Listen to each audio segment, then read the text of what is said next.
He gathered 200 guests to witness her failure as a single mother, but when she handed him 3 paternity tests, his mocking laughter turned into deafening silence. But before we dive into the full story, let me know where you're watching from and what time it is. Now, subscribe to the channel and let's get started. The smell of fresh baked bread wafted through Café Lumiere as Emma Sullivan balanced 3 plates along her forearm, navigating between crowded tables with practiced grace. 8-hour shifts had taught her to move like water, fluid, adaptable, finding the path of least resistance through Manhattan's hungry lunch crowds. "Croque monsieur for table 7, she murmured to herself, depositing the first plate before an elderly woman who smiled warmly. "Thank you, dear. You remembered I like extra mustard on the side." Emma nodded, her chestnut hair falling slightly from its loose bun. "Of course, Mrs. Kaplan. You've ordered the same thing every Thursday for 2 years." As Emma served the remaining plates, she noticed Mrs. Kaplan struggling with her crossword puzzle. 7 letters? Existential despair in Russian literature? The older woman asked no one in particular. "Tosca," Emma answered automatically. "It's in Dostoevsky. Untranslatable, really. Something like spiritual anguish, but deeper." From the corner of her eye, Emma noticed a table of men in expensive suits turning to look at her. One man, tall, with perfectly coiffed dark hair and eyes the color of storm clouds, studied her with particular interest. "You read Dostoevsky?" he asked, voice rich with surprise and something else, amusement perhaps. Emma felt heat rising to her cheeks. "When I can. Between shifts and sleep." Later, as she cleared their table, she found a business card beneath a $100 tip. Blake Montgomery, Executive Vice President, Montgomery Enterprises. On the back, handwritten in precise strokes, "Dinner tomorrow? Dostoevsky enthusiasts are rare in my circle." That had been 8 months ago. Now, Emma stood before the bathroom mirror in her cramped Newark apartment, staring at the 3rd pregnancy test showing 2 pink lines. Her hands trembled so violently she nearly dropped it into the sink. "Positive," she whispered. "All 3 positive." She placed her palm flat against her still flat stomach. For 12 days, she'd attributed her missed period to stress, to the late nights with Blake at the theater, the weekends in the Hamptons, the dinners at restaurants where entrees cost more than her daily wages. But now there was no denying it. At 22, Emma Sullivan, the Newark waitress who read Russian literature between shifts, was carrying Blake Montgomery's child. She dressed carefully in the pale blue dress Blake had bought her last month, the one he said matched her eyes. They hadn't planned to meet today, but this couldn't wait. Blake had always been kind, generous, thoughtful. He called her his real-world inspiration when introducing her to Harvard friends. Surely, despite the shock, he would support her, maybe even be happy eventually. The Montgomery building on Park Avenue stretched toward the clouds, all gleaming glass and authority. Emma's reflection fractured across its surface as she approached. One nervous woman multiplied into an army of uncertain faces. "May I help you?" asked the receptionist, eyeing Emma's simple dress and worn leather bag. "I'm here to see Blake Montgomery." "Do you have an appointment?" "No, but I'm Emma Sullivan. He'll want to see me." The receptionist's expression changed slightly. Recognition, perhaps judgment. Everyone in Blake's orbit seemed to know about his waitress girlfriend, the novelty act he kept separate from galas and board meetings. "One moment, Miss Sullivan." Minutes later, Emma was escorted to the 47th floor, past glass offices where important people did important things with important money. Blake's secretary, a woman who had spoken to Emma on the phone dozens of times but never met her in person, smiled tightly. "He's reviewing contracts, but he said you can go in." Blake didn't look up when she entered his private meeting room. His Mont Blanc pen moved steadily across documents spread before him. Emma took a moment to study him, the confident angle of his shoulders beneath his bespoke suit, the precise part in his dark hair, the signet ring bearing his family crest. "Blake," she said, voice steadier than she felt. "We need to talk. I'm pregnant." The silence that followed was colder than a New York winter. Blake's pen stopped moving but remained pressed to paper. The grandfather clock in the corner ticked 7 times before he spoke. "Are you sure it's mine?" The question hit Emma like a physical blow. She took an involuntary step backward, her calf striking the edge of a leather chair. "Of course it's yours," she managed, voice barely above a whisper. "You know I've only been with you." Blake finally set down his pen and looked up. His storm-gray eyes, once warm when they gazed at her across rumpled sheets or candle-lit tables, now calculated something behind their surface. "Let's be practical, Emma. You're a waitress from Newark with no college degree. I'm the next CEO of Montgomery Enterprises. This isn't a Disney story." He stood and walked to the wall safe hidden behind an abstract painting worth more than Emma would earn in 5 years. He entered the combination, removed a checkbook, and returned to the mahogany desk. $10,000, he said, writing with the same elegant strokes that had once penned love notes on hotel stationery. Enough to solve the problem and start fresh somewhere else. Chicago, perhaps? Denver? Anywhere away from my social circles. Emma stared at the check he slid across the polished surface, unable to process his meaning for several heartbeats. "I'm not asking for money," she finally said, tears escaping despite her determination to remain composed. "I'm telling you we're having a baby." Blake smiled, not with the warmth that had made her fall in love, but with condescension that made her feel smaller than she already did in this cavernous office. "Emma, let's be realistic. You were an interesting interlude, a waitress who reads Dostoevsky, like a character from an indie film. But you're not Montgomery material. You lack education, connections, frankly. You lack what's necessary for this world." Emma pushed the check back toward him. "I don't want your money. I thought you'd want to know about your child." Blake's jaw tightened. He pressed a button on his desk phone. "Janet, could you send security to my office? Immediately." "Blake, please." "You know, I anticipated something like this eventually," he continued, straightening his cufflinks. "Pretty girl from the wrong side of the tracks. Opportunity for advancement. I just didn't expect the pregnancy angle so soon." 2 men in dark suits appeared at the door with alarming speed. "Please escort Miss Sullivan out of the building," Blake instructed. "She's emotionally unstable." "Blake, don't do this," Emma pleaded as the security guards took her arms. "We need to talk about this properly." "There's nothing to discuss," he replied, not meeting her eyes. "The check is yours if you want it. Consider it severance for our arrangement." The guards guided her firmly toward the elevator. Emma's mind raced, unable to process how quickly her world had collapsed. Just yesterday, Blake had texted that he missed her smile. Last weekend, he'd traced patterns on her bare back while quoting Pushkin from memory. The elevator descended swiftly, each floor marking another level of humiliation. In the main lobby, crowded with executives and clients, Emma struggled against the guard's grip. "Please, just let me talk to him again," she begged. Blake emerged from a second elevator, striding confidently across the marble floor. For one hopeful moment, Emma thought he had reconsidered.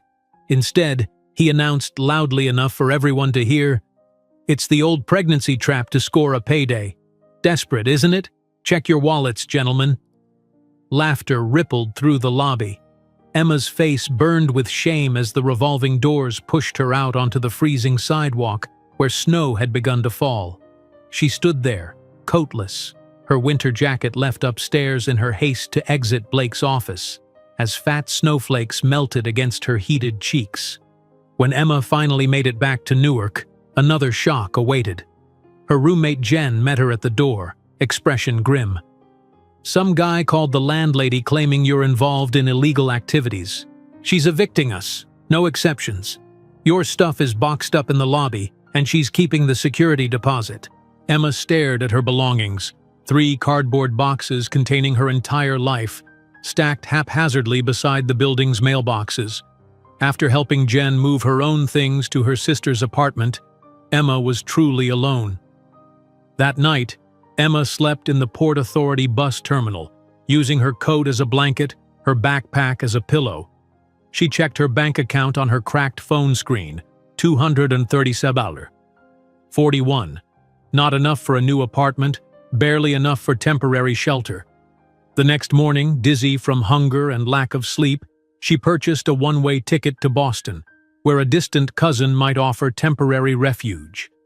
While waiting in the Greyhound terminal, the first waves of nausea hit her, violent enough to send her stumbling toward the public restroom. A concerned janitor found her collapsed in a stall and called an ambulance. At the emergency room, Emma explained her situation in halting fragments.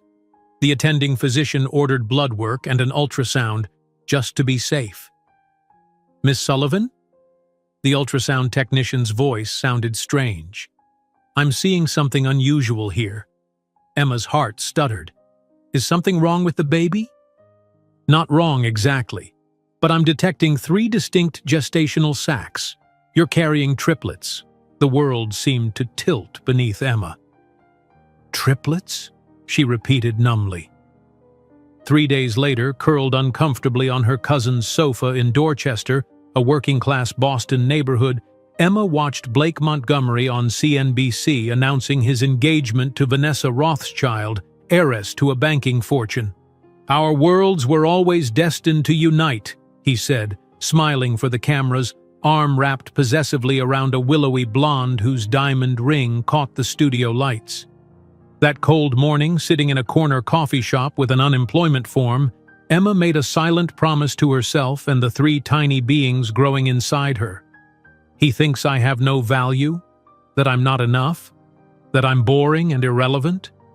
One day, Blake Montgomery, you'll look at me and your children and understand exactly what you threw away. And it won't be revenge that drives me to success, but because you were profoundly wrong about who I am." Emma pressed the unemployment form against the cold laminate of the coffee shop table, her pen hovering uncertainly above the line marked, "Reason for termination." What could she write? Pregnant with triplets by billionaire who denied paternity. Professionally ghosted. She settled on position eliminated, a technical truth that concealed the messy reality. Outside the window of the dingy Dorchester Cafe, Boston's February sleet-pelted pedestrians hurrying past with hunched shoulders.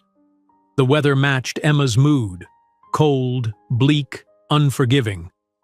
3 days on her cousin Mara's lumpy sofa had left her with persistent back pain, though she couldn't tell if that was from the uncomfortable sleeping arrangement or the early stages of her surprising pregnancy. "More coffee, hun?" The waitress, a woman in her 50s with kind eyes and tired feet, hovered with a pot of burnt-smelling brew. "Just water, please," Emma replied, resting her hand instinctively on her still flat stomach. "Cutting back on caffeine." The waitress's eyes followed the gesture, understanding dawning. "First one?" Emma managed a weak smile. "First 3, apparently." The older woman's eyebrows shot up. "Triplets? Lord have mercy, your husband must be beside himself." The question landed like a slap. Emma looked down at her unemployment form. No husband, just me. The awkward silence that followed was mercifully brief. The waitress set down her coffee pot and slid into the booth opposite Emma. "Listen, I don't normally do this, but my sister runs the WIC office downtown. Women, infants, and children," she clarified, seeing Emma's confusion. "Government program for expectant mothers and young children. They can help with nutrition, healthcare referrals. You look like you could use a hand." Emma swallowed hard against the lump forming in her throat. 1 week ago, she'd been dining at Per Se with Blake, wearing a dress that cost more than most people's monthly rent. Now she was being offered charity by a kind stranger who recognized desperation when she saw it.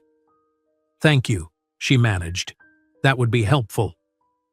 The next morning, Emma stood in line at the WIC office, surrounded by other women in various stages of pregnancy and mothers with infants and toddlers. The fluorescent lights emphasized the dark circles under everyone's eyes, Emma's included. She clutched the application forms the waitress's sister had expedited for her, feeling simultaneously grateful and humiliated. "Sullivan, Emma?" called a caseworker after an hour's wait. The office was small, with motivational posters about breastfeeding and child development on the walls. The caseworker, Diane, wore practical clothing and a no-nonsense expression that softened when Emma explained her situation, the abbreviated version that omitted Blake's name and wealth. "Triplets," Diane repeated, making notes. "High-risk pregnancy. You'll need specialized prenatal care. Do you have health insurance?" Emma shook her head.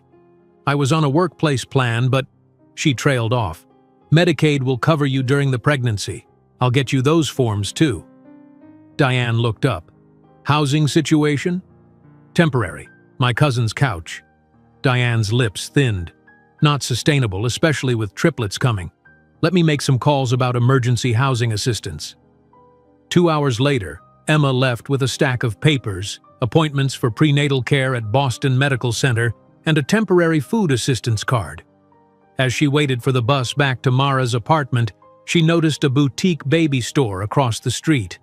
The window displayed a pristine white crib with a mobile of stars and moons dangling above it. The price tag visible even from a distance, $899. Emma did the math automatically. 3 babies, 3 cribs, nearly $3,000 just for places for them to sleep. Her hand went to her coat pocket, where the food assistance card felt like both a lifeline and a brand of failure. Her phone buzzed, a news alert about Montgomery Enterprises acquiring a luxury hotel chain in Asia. Blake's face smiled from the screen, his arm around his new fiancée at the press conference. That night, Emma returned to find Mara sitting at her small kitchen table, eyes red-rimmed, an eviction notice placed prominently on the scratched surface. "I got laid off," Mara said without preamble. "They're outsourcing the entire customer service department. I can't make rent next month." Emma sank into the chair opposite her cousin, the day's stack of assistance applications sliding from her numb fingers. "When do we have to leave?" 30 days. Mara looked up, her expression a mixture of guilt and desperation. "I'm going to move in with my boyfriend in Providence. His place is tiny, just a studio. I can't—" She didn't finish, but she didn't need to. "I understand," Emma said, though understanding didn't make the reality any less terrifying. "I'll figure something out." 2 days later, Emma sat in the crowded waiting room of Boston Medical Center's prenatal clinic. Women in various stages of pregnancy filled every chair, some with partners, many alone. Emma had been waiting for 3 hours, her appointment time long past. "Sullivan?" called a nurse finally, mispronouncing her name. The exam room was cold. Emma changed into a thin paper gown that crackled with every movement, waiting another 45 minutes before a harried-looking doctor entered without knocking. "Triplets, first pregnancy, unemployed, uninsured," the doctor recited from her chart without making eye contact. "High risk all around. We'll need to monitor you closely." The ultrasound revealed 3 distinct heartbeats, tiny flutters on the grainy screen. The doctor pointed clinically to each one. Identical, most likely. Sharing a placenta. Increased risk of complications. Emma barely heard the medical terminology that followed. Something about selective reduction being an option, the increased risks of carrying multiples, bed rest in later trimesters. All she could focus on was the sound of those heartbeats, the visual proof that inside her were 3 lives depending entirely on her ability to keep them safe. "Any questions?" the doctor asked, already halfway to the door. Emma had hundreds but managed just one. "How do I do this alone?" The doctor paused, finally making eye contact. His expression softened marginally. "You'll need support. Family, friends, community resources.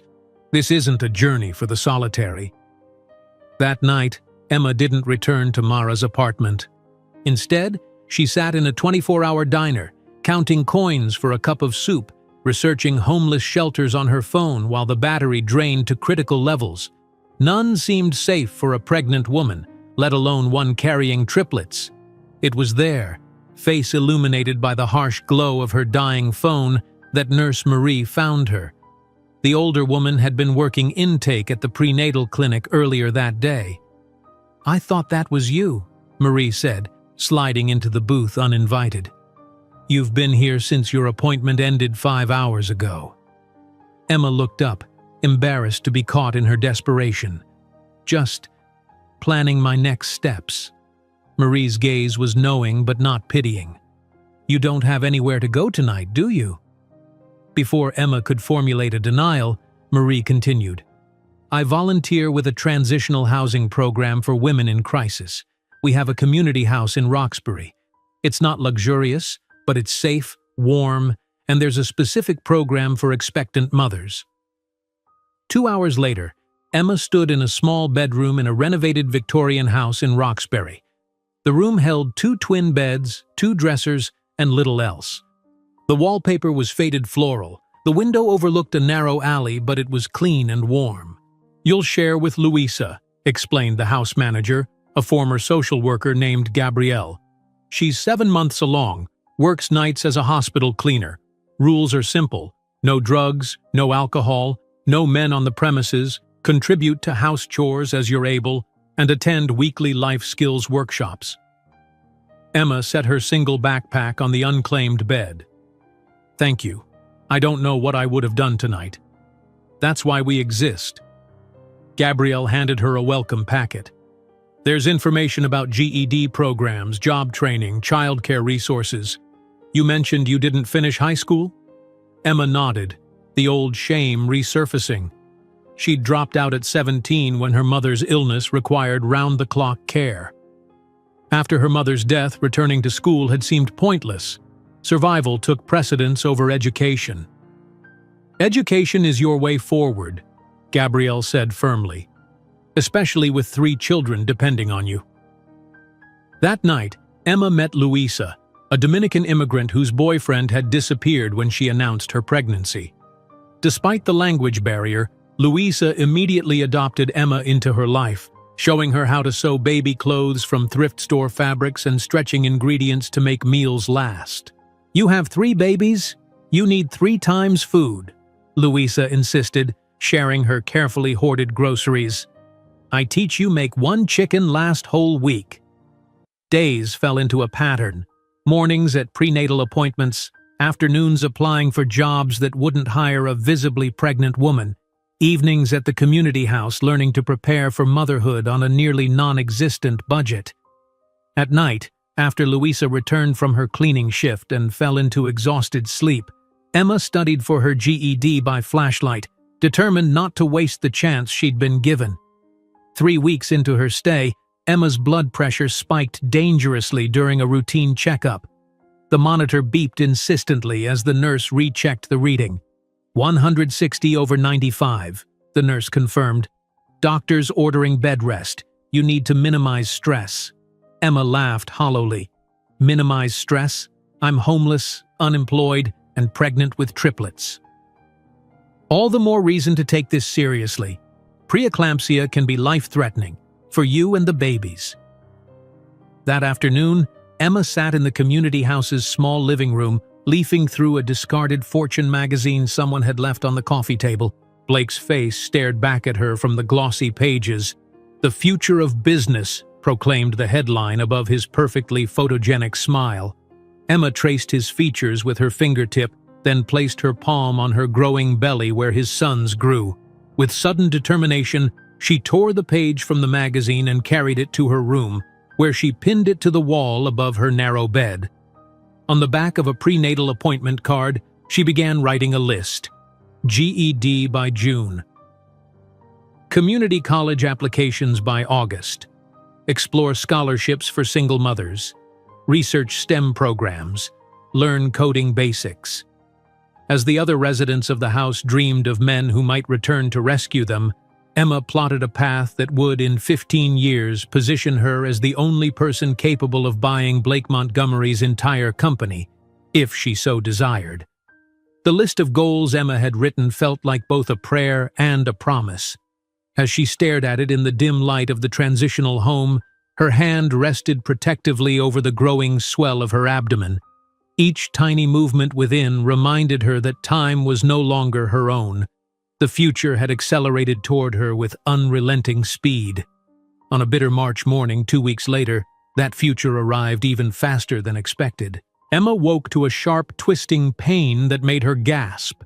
At first, she dismissed it as normal pregnancy discomfort. Her body was carrying triple the weight after all. But when a second contraction seized her 30 minutes later, panic flared bright and hot. "Louisa," she whispered, trying not to disturb the other women still sleeping in the shared room. "Something's wrong." Her roommate was instantly alert, maternal instinct overriding her need for rest after a night shift scrubbing hospital floors.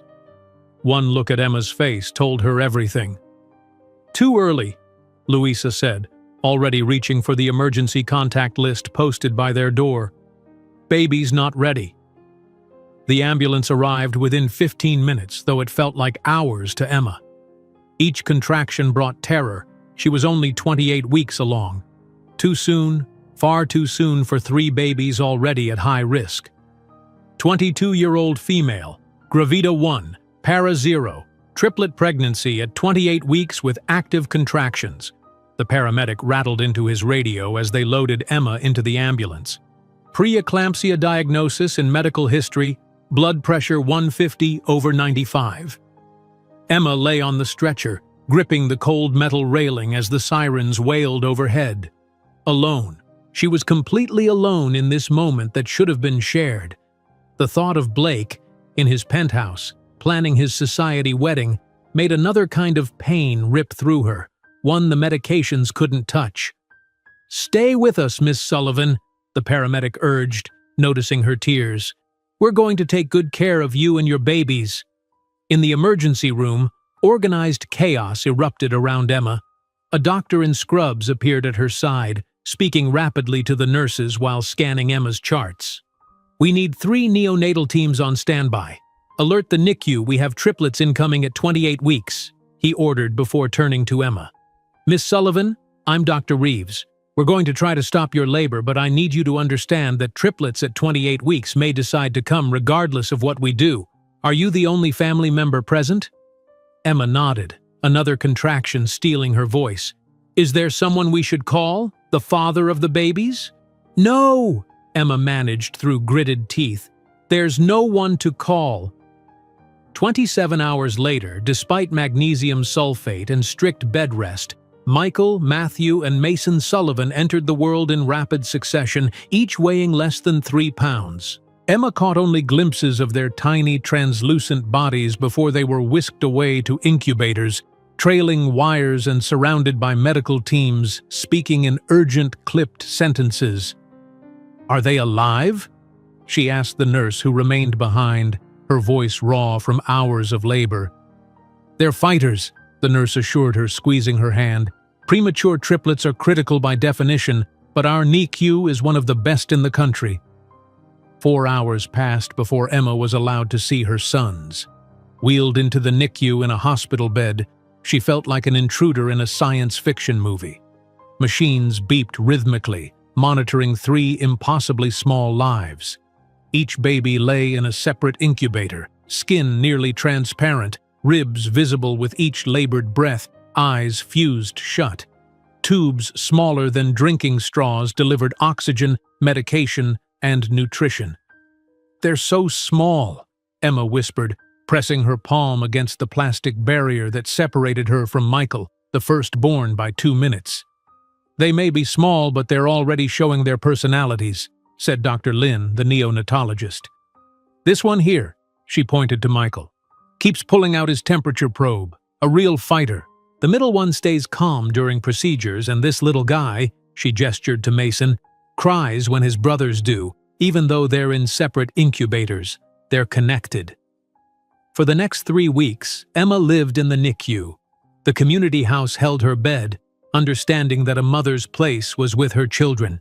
She slept in a recliner chair that never fully reclined, waking at every alarm, every nurse's footstep. The routine of the NICU became her world. Morning rounds, afternoon assessments, evening medication adjustments, midnight weighing. Slowly, the boys gained ounces, their skin thickening, their lungs strengthening. Emma learned medical terminology she'd never imagined needing: bradycardia, apnea monitors, gavage feeding, kangaroo care. When they reached 3 pounds each, she was allowed to hold them, one at a time, for 20 minutes each, their fragile bodies nestled against her bare chest to share body heat and heartbeats. "You're doing an amazing job," said Nurse Eliza, who had taken a special interest in Emma's case. "Many parents can't be here around the clock like you are. It makes a difference." "I don't have anywhere else to be," Emma admitted. "They're all I have." By the 5th week, Emma had developed a system. She'd meticulously labeled each baby with color-coded wristbands: blue for Michael, green for Matthew, red for Mason, and created a detailed spreadsheet on a borrowed tablet, tracking every gram gained, every milliliter consumed, every minute of unassisted breathing. "This is impressive," remarked Dr. Lin, reviewing Emma's notes. "Have you considered a career in healthcare data management? Your organization skills are exceptional." Emma hadn't considered a career at all since discovering her pregnancy. She'd been too busy surviving. But the doctor's casual question planted a seed. Finally, after 47 days in the NICU, all 3 Sullivan boys were deemed stable enough for discharge. At 5 pounds each, they still seemed impossibly small to be leaving the security of round-the-clock medical care. Emma stood in the NICU hallway, surrounded by nurses who had become family, 3 car seats containing her sons arrayed before her. "I don't know how to thank you," she said, voice breaking. "Take care of those boys and yourself," Dr. Lin replied. "And remember what I said about your data management skills. The medical field needs people who can think systematically." The transition from hospital to community house was jarring. The constant beeping of monitors was replaced by the cacophony of 3 newborns crying in discord. Emma's carefully constructed NICU schedule collapsed under the reality of being solely responsible for 3 infants around the clock. The first night home, all 3 babies woke simultaneously, each wailing with increasing urgency as Emma frantically tried to prepare bottles with shaking hands. Panic rose in her throat as Mason's face turned alarming shades of red. Michael arched his back in hunger-fueled rage, and Matthew's hiccuping sobs seemed to physically pain him.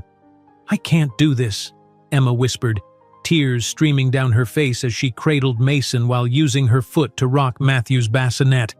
"I can't do this alone." As if in response, Mason's tiny hand gripped her finger with surprising strength. His eyes, now open and alert at 2 months old, though still 6 weeks premature adjusted, seemed to focus on her face. The simple human connection steadied her. Emma took a deep breath, then another. "Okay, system," she said aloud. "I need a system." By morning, Emma had devised a rotating schedule for feeding, changing, and comforting. Colored sticky notes marked each baby's last feeding and changing. A timer helped her track the precious few minutes between caretaking sessions when she might shower or eat. It wasn't perfect, but it created enough order to keep her from drowning. Over the next weeks, Emma and the triplets settled into their new normal. The community house residents pitched in when they could, holding a baby while Emma showered, folding tiny laundry while she napped. But the bulk of care fell to her alone, 24 hours a day, 7 days a week. During rare, quiet moments when all 3 babies slept simultaneously, Emma found herself drawn back to Dr. Lin's comment about data management. Using the community house's shared computer during off hours, she researched programs for single mothers returning to education. The search led her to the Massachusetts Institute of Technology's special scholarship for underrepresented students in STEM fields, with a specific pathway for single parents. Late one night, after settling the triplets for their longest stretch of sleep, Emma borrowed the house manager's laptop. With Mason nestled against her chest in a worn baby carrier, she filmed a short video application for the MIT program. "My name is Emma Sullivan," she whispered to avoid waking the babies. "I'm 22 years old and the single mother of triplet boys born 8 weeks ago. Before their birth, I was told I lacked the education, connections, and value to succeed in a competitive world. I'm applying to MIT to prove that assumption wrong, not just for myself, but for my 3 sons, who deserve a mother who refused to accept limitations placed on her by others. 2 weeks later, Emma sat cross-legged on her narrow bed, all 3 babies arranged in a semicircle of cushions before her. Michael batted at a homemade mobile made from origami paper cranes. Matthew studied his own hands with intense concentration. Mason seemed content watching his brothers, already showing signs of the emotional intelligence that would define him. "You are intelligent," Emma told them, beginning the affirmation ritual she'd created. "You are strong. You are loved." A knock at the door interrupted their moment. The house manager entered holding an official-looking envelope. "This came for you," she said, handing it to Emma.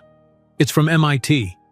Emma's hands trembled as she opened the letter, scanning its contents with disbelief. "I got in," she whispered. "Full scholarship, housing allowance, childcare subsidy for the campus daycare." She looked up, tears blurring her vision. "They accepted all 4 of us." On her last night in the community house, Emma packed their few belongings into donated duffel bags.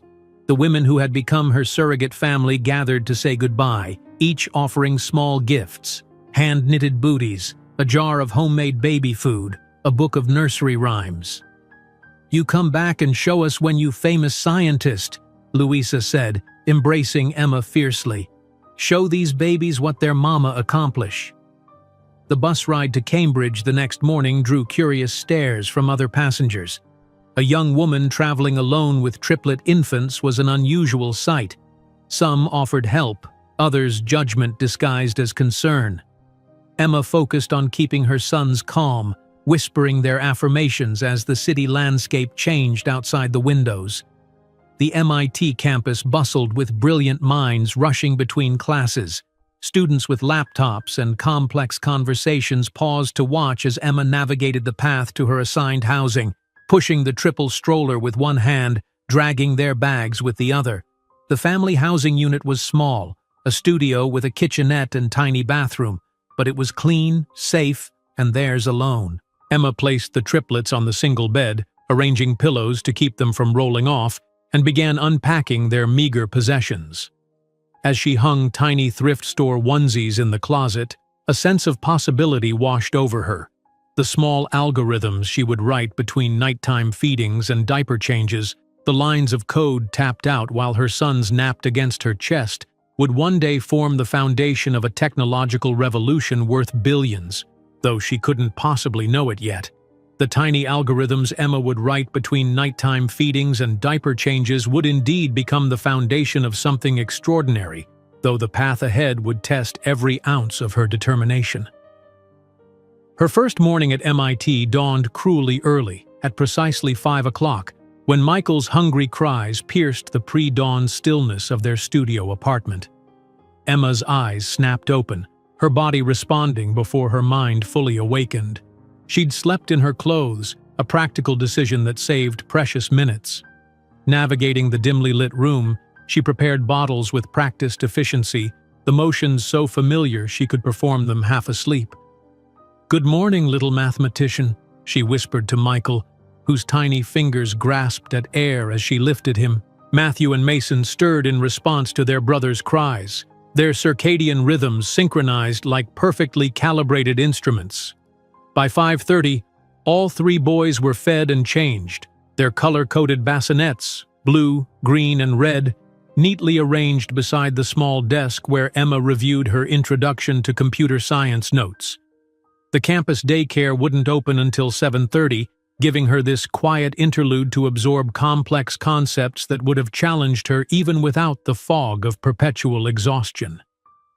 "Binary search trees," she murmured, gently rocking Mason's bassinet with her foot while highlighting key passages. "Divide and conquer algorithms." At 7:15, Emma orchestrated the morning migration. 3 infants secured in the triple stroller, diaper bag packed with military precision, student ID and building access card clipped to her lanyard. The route from family housing to the campus daycare had been carefully timed. 8 minutes at normal pace, 12 with unexpected diaper emergencies. "Sullivan triplets," announced Emma to the daycare director, a kind-faced woman named Meredith who had taken special interest in their unusual situation. "Good morning, boys," Meredith cooed, helping transfer the infants to their designated cribs. Professor Harding called to check they'd arrived safely. "He mentioned you were nearly late to his lecture yesterday." Emma's cheeks flushed. Mason had a doctor's appointment. The pediatrician was running behind. "Emma," Meredith's voice softened, "you're doing something most people couldn't imagine attempting. It's okay to ask for accommodations." "I don't want special treatment," Emma replied, straightening her second-hand blazer. "I need to prove I belong here on merit alone." The walk across campus to her first lecture became a daily meditation. These precious minutes alone were her only respite. Fall in Cambridge painted the academic buildings in burnished gold and crimson, a beauty Emma barely had time to notice as she mentally rehearsed algorithms and data structures. In the vast lecture hall of Introduction to Computational Thinking, Emma sat alone in the back row, near the door for quick exits if the daycare called. Around her, fresh-faced undergraduates chatted about weekend parties and internship opportunities, their conversations a foreign language to her. "Today we'll discuss efficiency in sorting algorithms," Professor Harding announced, his voice echoing through the hall. Emma fought to keep her eyes open, the gentle rocking motion she'd been doing for hours with Mason having lulled her body into a dangerous readiness for sleep. She pinched her wrist hard under the desk, the sharp pain a temporary remedy for exhaustion. "Miss Sullivan," Professor Harding's voice cut through her fog, "perhaps you can explain why quicksort might be preferable to merge sort in certain applications." All eyes turned toward her. Emma straightened, adrenaline clearing her mind. "Quicksort uses less memory than merge sort because it sorts in place," she answered, her voice stronger than she felt. "While its worst-case performance is ON2, its average case is ON log n, making it efficient for most real-world applications where memory constraints exist." The professor nodded, satisfaction evident in his expression. "Precisely, though I'd recommend staying awake for the nuances we're about to discuss." Scattered laughter rippled through the hall. Emma's face burned, but she held her chin high. She might be the only student who'd been awake since 5 a.m. caring for triplets, but she wouldn't use that as an excuse. After classes ended at 4, while other students headed to study groups or coffee shops, Emma raced back to the daycare, arriving precisely at 4:15 to find all 3 boys fussy and overtired. "They missed their afternoon nap," explained the caregiver apologetically. "Sometimes they seem to feed off each other's energy." The evening routine unfolded like a complex dance, feeding 3 hungry infants while attempting to review calculus theorems, bathing tiny bodies in the small sink while mentally cataloging programming syntax, singing lullabies while highlighting textbook passages with her free hand. By 9 p.m., when the triplets finally settled into their longest sleep stretch, Emma's real work began. Sitting cross-legged on her bed, laptop balanced precariously on a pillow, she coded through the night hours, earbuds in place to hear any stirring from the bassinets. "If I reduce this loop complexity," she muttered, fingers flying across the keyboard, "the algorithm runs 17% faster." Her first programming assignment, a simple inventory management system, had evolved into something more complex. Unable to stop at the basic requirements, Emma had added predictive analytics that could forecast when supplies would run low based on historical usage patterns. When Professor Landry returned the graded assignments, his comment on Emma's stood out: "Exceptional work. See me after class." With Michael fighting a cold, Emma had almost skipped the meeting, but curiosity won out. She arrived at Professor Landry's office with all 3 boys in tow, having been unable to find a last-minute sitter. "I'm so sorry," she began, seeing his surprise at the triple stroller. "Matthew has separation anxiety if I leave them with strangers, and Michael needs his medicine in 30 minutes. To her shock, Professor Landry smiled. "I have 5 children myself. May I?" He reached toward Michael, who studied the professor with solemn eyes before allowing himself to be lifted. "Your algorithm for predicting resource depletion," Landry continued, bouncing Michael gently, "has applications far beyond a simple inventory system. Have you considered its use in healthcare settings?"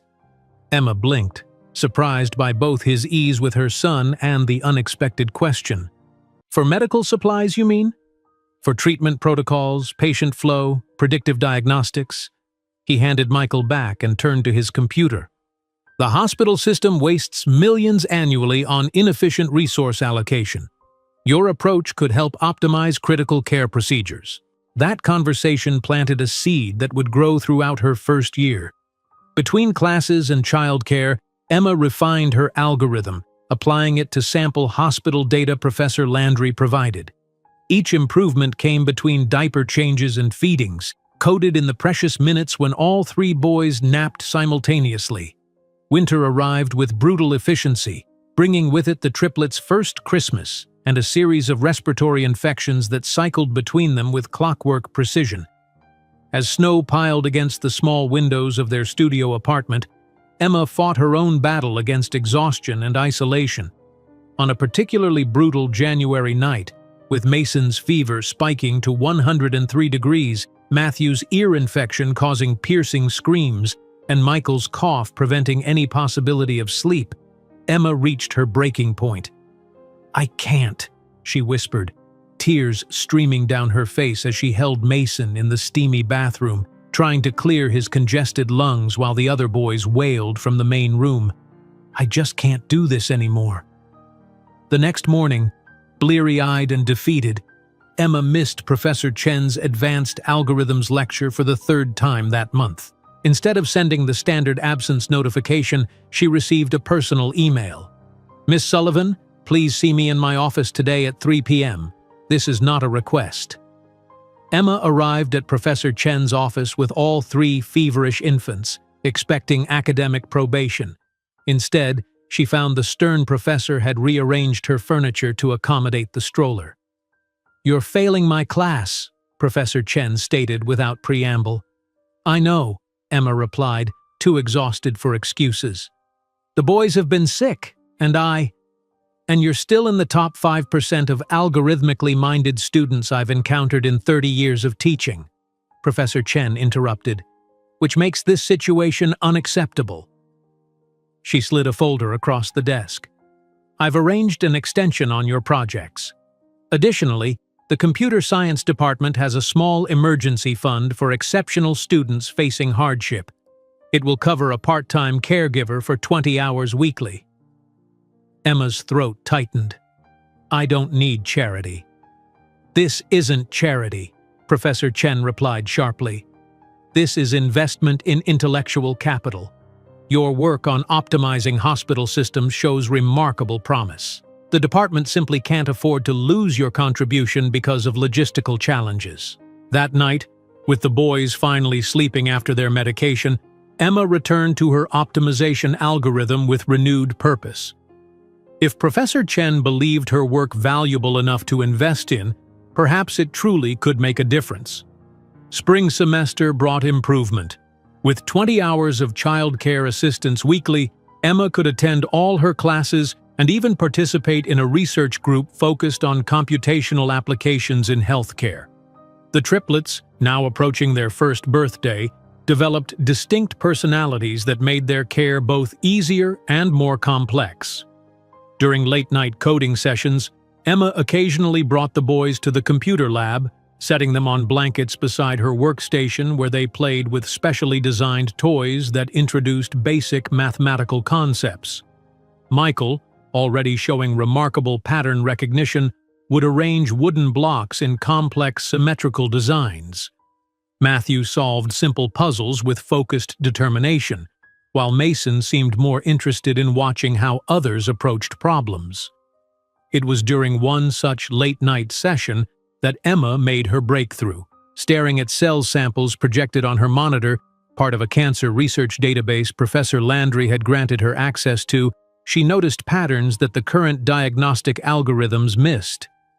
"The cells don't just exist as individual anomalies," she murmured, Mason sleeping against her chest in his carrier. "They create relationship networks, micro-communities of aberrant behavior." For 3 consecutive nights, Emma refined her observation into a detection algorithm that identified cancerous patterns 47% earlier than standard protocols by analyzing cellular relationships rather than individual cell morphology. When she presented her preliminary findings to a small group of professors, their exchanged glances told her everything. This wasn't just a clever student project, it was potentially revolutionary. "Ms. Sullivan," said Professor Landry after her presentation, "what you've developed here could save thousands of lives by enabling earlier intervention. Have you considered patenting this approach?" Emma looked down at the triplets, now sleeping in their stroller after sitting remarkably quietly through her presentation, Michael clutching a plastic molecule model, Matthew with a miniature stethoscope, and Mason with a worn teddy bear wearing a lab coat, all toys donated by the department faculty who had gradually adopted the Sullivan family.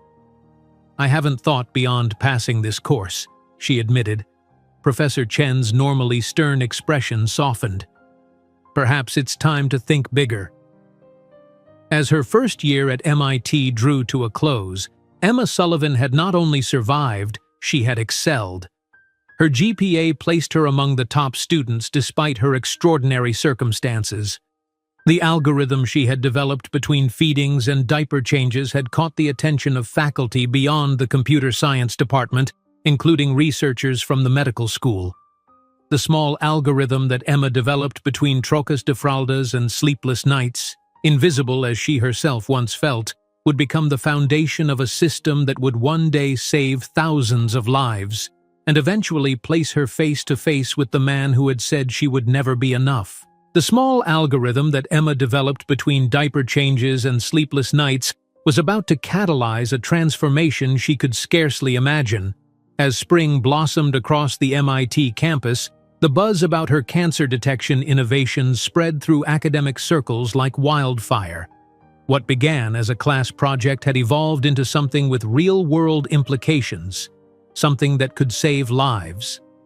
On a crisp April morning, Emma arrived at the MIT Innovation Competition with the triplets in tow. Now 3 years old, Michael, Matthew, and Mason were dressed in identical navy sweaters, their dark hair neatly combed, their blue-gray eyes, so reminiscent of their absent father, alert and curious. Finding a babysitter for the most important presentation of her academic career had proved impossible, so Emma had spent hours practicing with the boys, teaching them to sit quietly, bribing them with promises of ice cream afterward. "Remember, this is Mommy's important day," she whispered as they entered the auditorium where judges and venture capitalists waited. "Just like we practiced." A student volunteer approached, looking uncertainly at the 3 toddlers. "The family seating area is—" "They're with me," Emma interrupted firmly. "I'm presenting." The volunteer's eyebrows shot up, but she merely nodded and directed them to the preparation area. Emma settled the boys in the front row with activity books and whispered instructions to Michael, the most responsible, to watch his brothers. When her name was called, Emma ascended the stage with steady steps despite her hammering heart. Her presentation outfit, a simple black dress purchased from a consignment shop, was a far cry from the designer clothes that once filled her closet during those 8 months with Blake. But as she faced the audience of academics and investors, her confidence came not from her attire, but from the elegance of her algorithm. "Cancer kills because we detect it too late," she began, her voice clear and strong. "My algorithm identifies cellular relationship networks rather than just individual anomalies, allowing for detection 47% earlier than current methods." Halfway through her presentation, a commotion erupted in the front row. Mason, the most emotionally attuned of the triplets, had escaped the volunteer who'd been watching them and was toddling determinedly toward the stage, arms outstretched toward his mother. The audience tittered. A judge frowned. Emma's heart sank. This could cost her everything. Without missing a beat, she scooped up Mason and balanced him on her hip. As I was saying, early detection translates directly to survival rates. When we identify these cellular patterns at stage 1 instead of stage 3, she adjusted Mason to her other hip as he played with her hair. Survival rates increase from 17% to over 90%. The potential catastrophe transformed into a powerful visual, a brilliant young mother holding her child while potentially revolutionizing cancer detection. By the time Emma concluded, the judges were leaning forward in their seats, and Mason had fallen asleep against her shoulder. 3 hours later, the announcement came. First prize in the Healthcare Innovation category goes to Emma Sullivan for Neural Network Approach to Early Cancer Detection.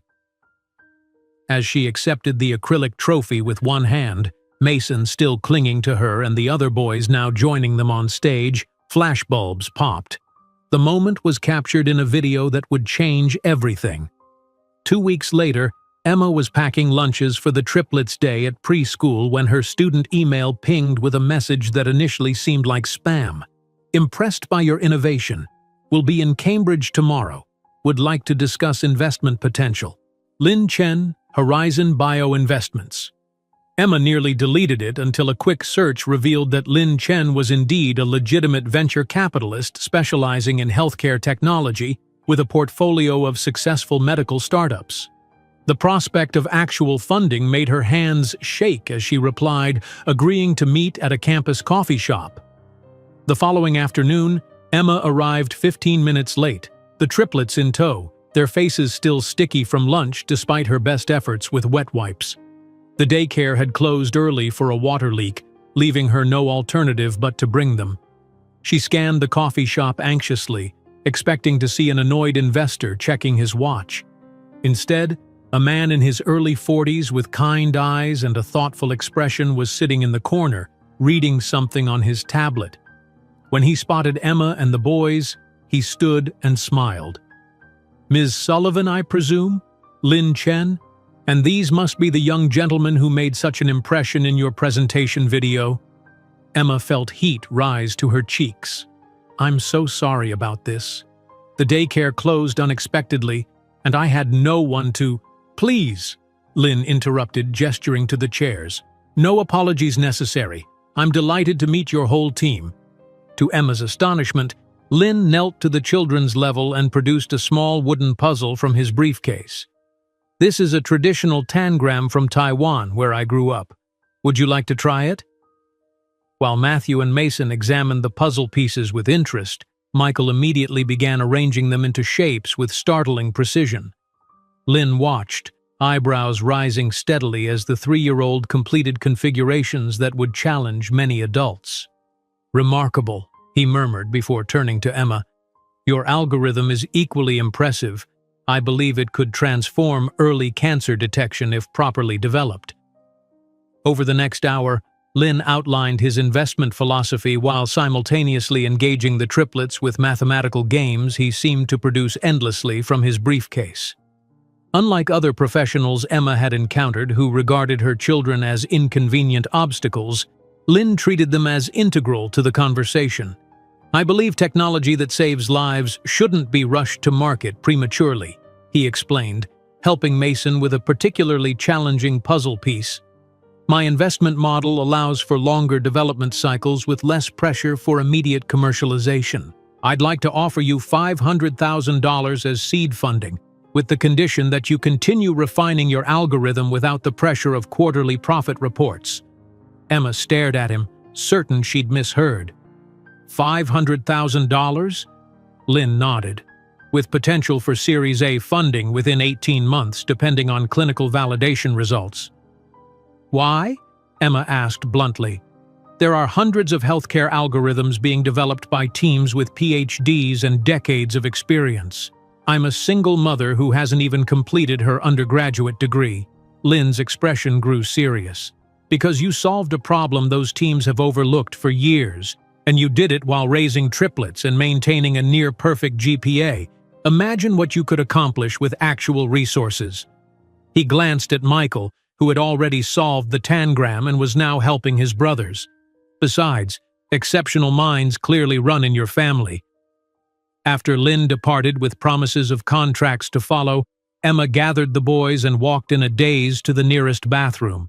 Locking herself in a stall, she pressed her hands against her mouth and sobbed, not from sadness but from overwhelming relief. For the first time since discovering her pregnancy, the crushing weight of financial insecurity lifted slightly from her shoulders. 3 weeks later, with Lynn's investment secured and initial paperwork signed, Emma stood in the doorway of their new apartment, a modest 2-bedroom unit in a safe neighborhood just off campus. The triplets raced from room to room, marveling at the space after years confined to a studio. "I have my own bed!" Michael exclaimed, bouncing experimentally on one of the 3 twin mattresses arranged in the children's bedroom. "Me too!" echoed Matthew and Mason in unison, each claiming their territory. Emma watched them, throat tight with emotion. Their joy at having individual beds, something most children took for granted, underscored how much they'd gone without. With Lynn's investment covering not just algorithm development, but also a living stipend, their lives were transforming in tangible ways.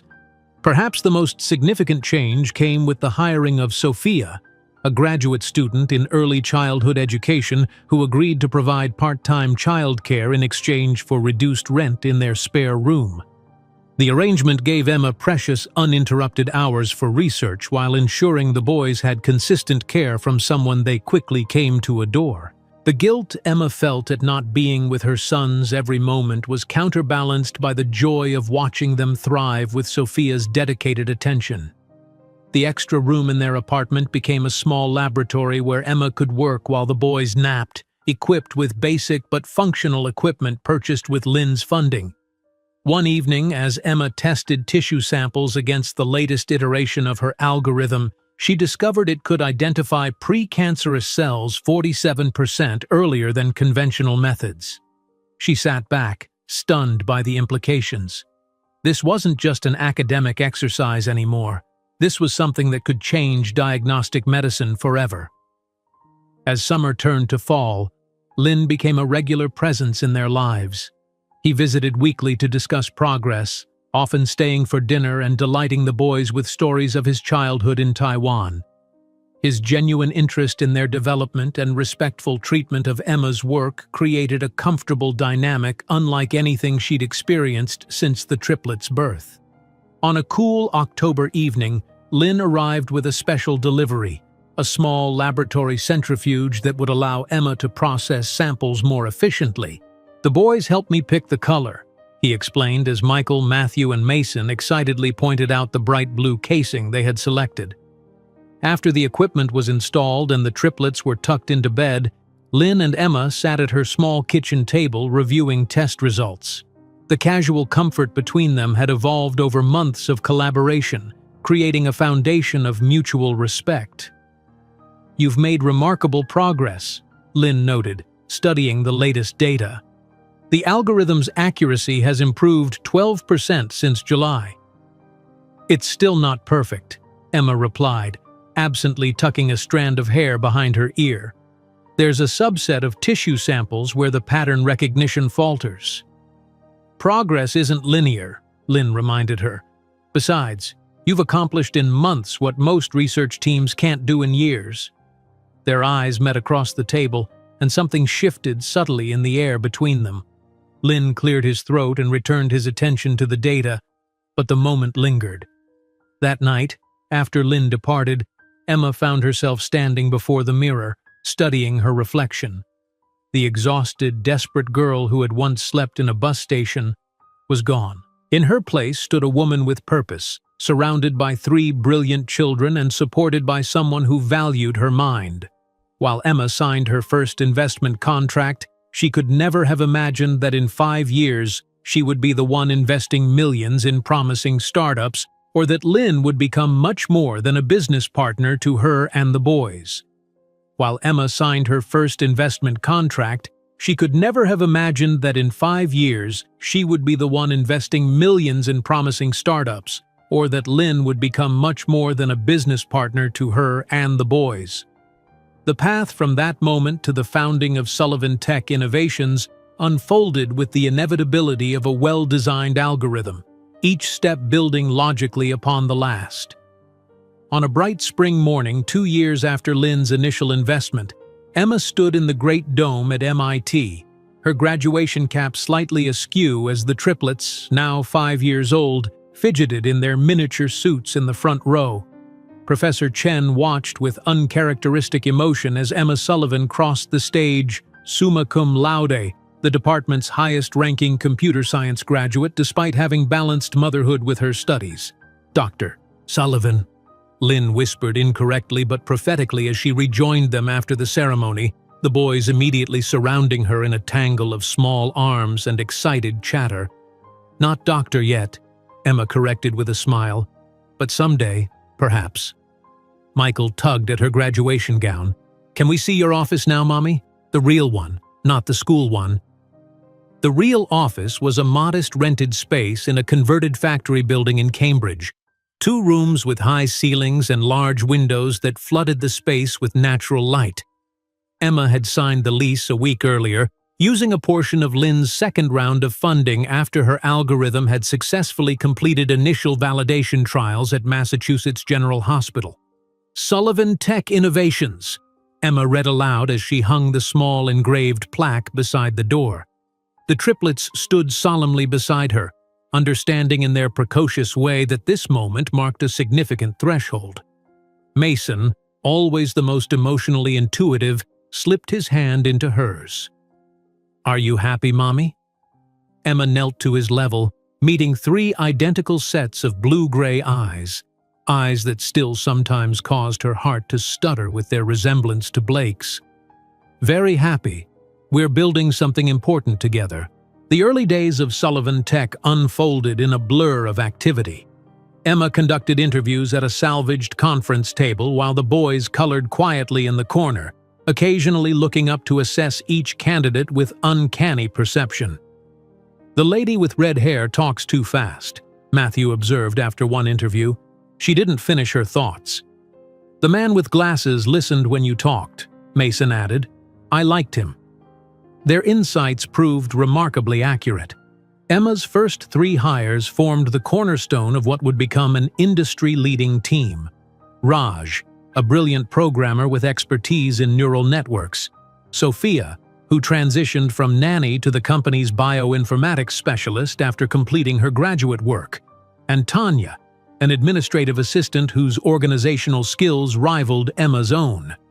The transformation of Emma's algorithm from academic project to commercial diagnostic tool advanced steadily. Each improvement came through methodical testing and refinement, with Emma often working late into the night after the boys were asleep. One such evening, as she pored over test results showing a 14% improvement in early detection rates, a soft knock interrupted her concentration. Lynn stood in the doorway, takeout containers in hand. "You missed dinner," he said simply, setting the food on her desk. The boys were worried. Emma stretched, realizing suddenly that she'd been hunched over her computer for hours. "What time is it?" "Nearly 11. Sophia put them to bed, but Michael insisted I check on you before I left." Something in Lynn's expression, a warmth beyond professional concern, caught Emma's attention. Their partnership had evolved over the past years into deep friendship, but lately, she'd sensed a shift in their dynamic. "You didn't have to wait," she said, opening a container of fragrant curry. "I wanted to." Lynn sat across from her, his normally composed demeanor slightly uncertain. "Emma, we've been working together for nearly 3 years now. I've watched you build something extraordinary, both with this company and with your sons." Emma set down her fork, suddenly aware of where this conversation might be heading. "The boys adore you," she said carefully. "And I them." Lynn paused. "And their mother." The words hung between them, simple yet profound in their implications. Emma thought of Blake, of the devastating rejection that had once shattered her world. The fear of trusting again warred with the undeniable fact that Lynn had proven himself trustworthy in ways Blake never had. 2 months later, on a perfect autumn afternoon, Emma and Lynn shared their first dinner date without the triplets. The restaurant was elegant in a way that once would have intimidated her, but Emma moved through the space with newfound confidence, her simple black dress a choice rather than a limitation. "You look beautiful," Lynn said as they were seated, his normally methodical demeanor softened by genuine admiration.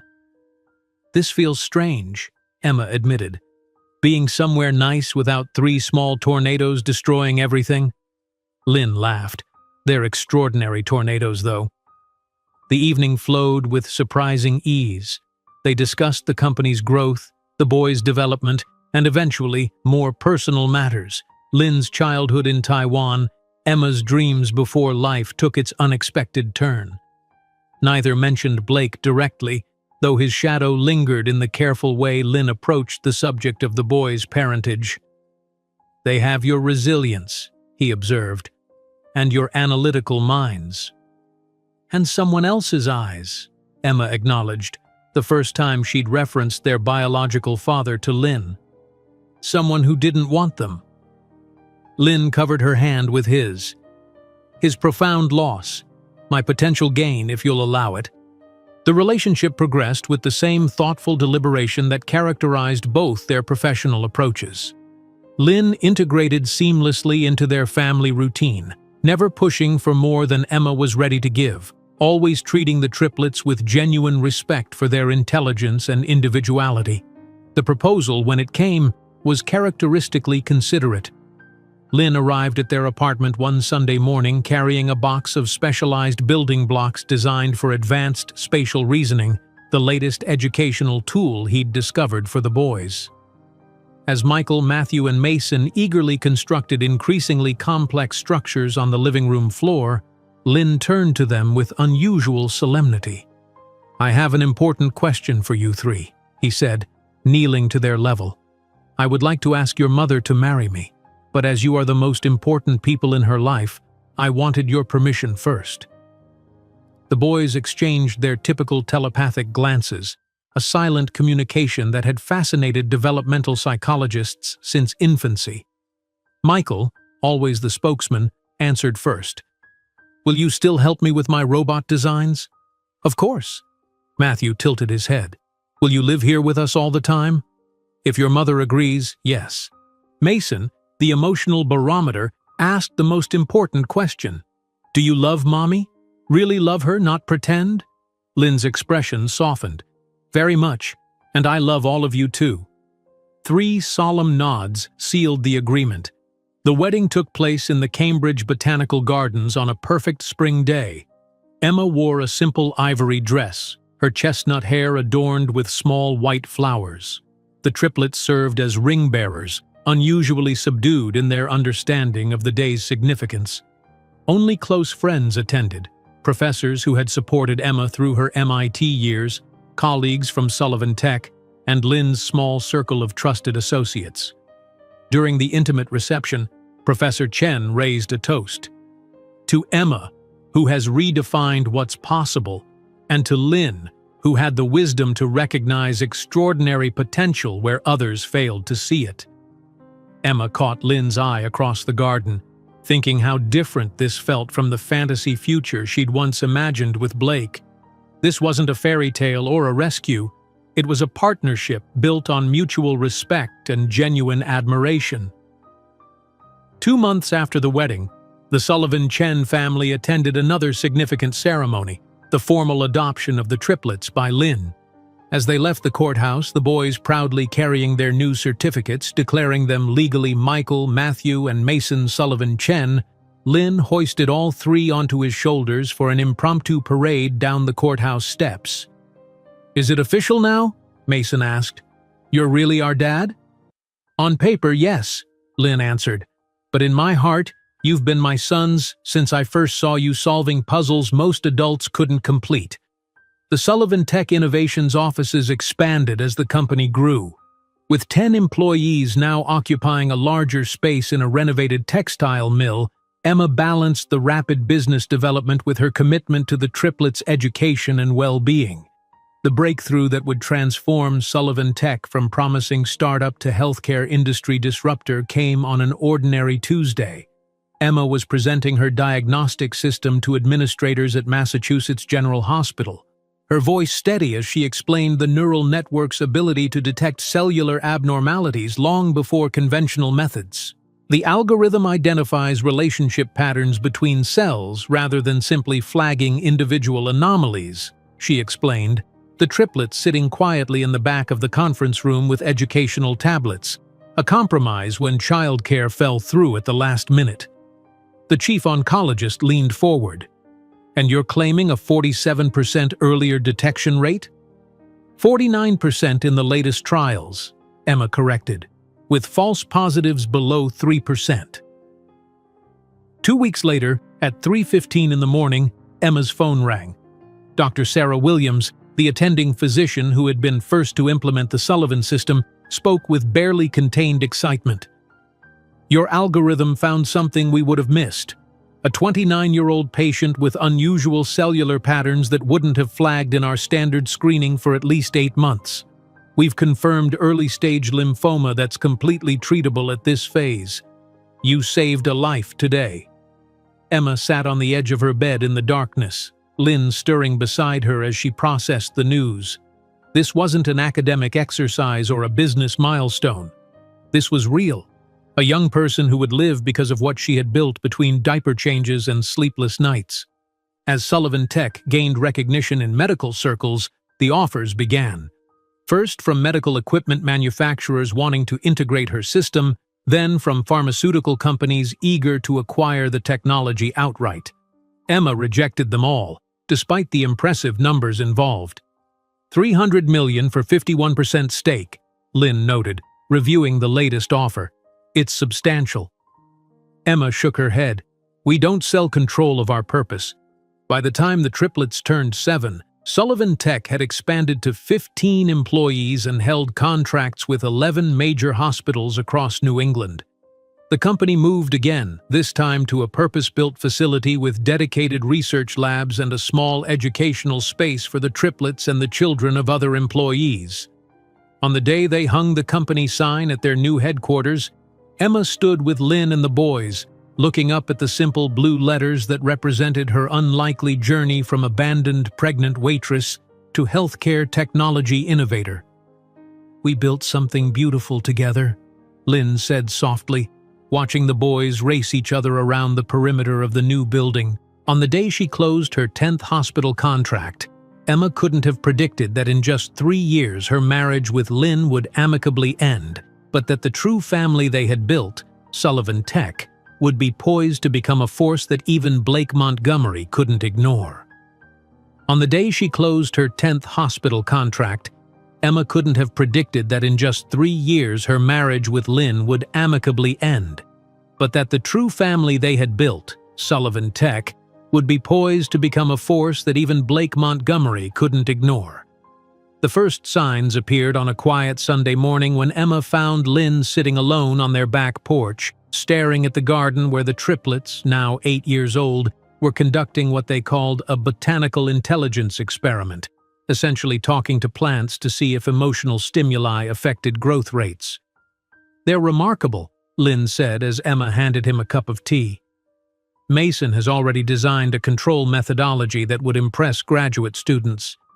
Emma settled beside him, sensing something beneath his admiration. "What's on your mind? You've been quiet all week." Lynn's fingers tightened around his cup. "I've been offered the chance to lead Horizon's new biotech initiative in Singapore. 6 months minimum, possibly a year." The words hung between them, heavy with implication. Emma studied his profile, noting the subtle tension in his jaw, the look he got when torn between conflicting priorities. "You should take it," she said finally. "It's an incredible opportunity." Lynn turned to her, surprise evident. "The boys, we'll miss you terribly but understand video calls and would benefit from experiencing your culture firsthand during school breaks." Emma covered his hand with hers. "We'll make it work." But as the weeks of separation stretched into months, something shifted subtly in their relationship. Their video calls remained warm, full of updates about the boys' achievements and Sullivan Tech's expanding reach, yet a strange formality crept in, as though they were performing the roles of husband and wife rather than truly inhabiting them. When Lynn returned for a 2-week visit after 4 months away, the awkwardness became impossible to ignore. They moved around each other with careful politeness, their physical intimacy reduced to perfunctory kisses and brief embraces that felt more like obligation than desire. On his final night before returning to Singapore after the boys were asleep, Lynn and Emma sat in their living room, the silence between them no longer comfortable. "I think we need to have an honest conversation," Lynn began, his usual precision giving way to uncharacteristic hesitation. "About us." Emma nodded, a curious sense of relief washing over her. "We're better partners than spouses, aren't we?" Lynn's expression softened with recognition. "You feel it too." "I love you," Emma said simply. "But not in the way a wife should love a husband, and you deserve that kind of love." "As do you." Lynn reached for her hand. "The boys will always be your sons," Emma finished firmly. "That doesn't change, regardless of our marital status." The conversation that followed was painful, yet liberating. They acknowledged that their relationship had been built on mutual respect and shared purpose rather than romantic passion, qualities that made for excellent business partners and co-parents, but not necessarily lifelong lovers. The following morning, Emma gathered the triplets in their living room for what she knew would be a difficult conversation. At 8 years old, they were startlingly perceptive, their emotional intelligence outpacing even their considerable intellectual abilities. "Dad and I have decided to separate," she began, watching their identical expressions shift from confusion to concern. "This doesn't mean we don't care about each other or about you. Sometimes people love each other in different ways, but our family doesn't change." Michael, analytical as always, asked the practical questions. Would Dad still live nearby? Would they still see him regularly? Would they need to change schools? Matthew examined the emotional dynamics, wondering if they had caused the separation by being too demanding. Mason, his empathy almost painful in its intensity, asked simply, "Are you sad, Mommy?" Emma answered each question honestly, emphasizing that Lynn would remain a constant in their lives, just in a slightly different configuration. "Your father will always be your father," she assured them. "Nothing changes that." Lynn moved into an apartment 10 minutes away, appearing for dinner 3 times weekly as though nothing fundamental had changed in their family structure. The boys adjusted with the resilience that had characterized them since birth, creating elaborate schedules to ensure equitable time with both parents. Meanwhile, Sullivan Tech expanded at a pace that sometimes left Emma breathless. The company reached 200 employees, with offices in Boston, New York, and a small satellite location in California's emerging biotech corridor. Their diagnostic technology had been implemented in 73 hospitals nationwide, saving countless lives through early detection. The day Emma hired her 100th employee, she gathered the rapidly growing team in their headquarters atrium for an impromptu address. "Sullivan Tech was born from necessity," she told them, standing confidently before people who now depended on her vision for their livelihoods. "But it continues through purpose. We don't just build algorithms here, we build second chances. Every life extended through early detection is someone's parent, child, friend. Never forget that our code has consequences beyond the screen." As the company expanded, so did the triplets' extraordinary talents. Michael, approaching his 9th birthday, appeared in Emma's home office one evening clutching a tablet, his expression a mixture of excitement and uncertainty. "Mom, I made something," he said, handing her the device, "for kids like us." On the screen was a simple but elegant application, a digital tutoring system that adapted to users' learning patterns, identifying strengths and gently reinforcing areas of weakness. Michael had coded it himself, using the programming basics Emma and Lynn had taught him. "I call it Mind Match," he explained, watching nervously as Emma explored the interface. It's for kids who learn differently, like how Matthew gets frustrated with writing but can solve equations instantly, or how Mason understands people's feelings better than textbooks. Emma looked up at her son, throat tight with emotion. Michael, this is extraordinary. 2 months later, Matthew brought home the first-place trophy from the National Mathematics Olympiad, his typically serious expression replaced with quiet pride as photographers from the local paper captured the Sullivan-Chen family celebrating his victory. The headline the following day read, "Local prodigy defeats high school competitors at age 9.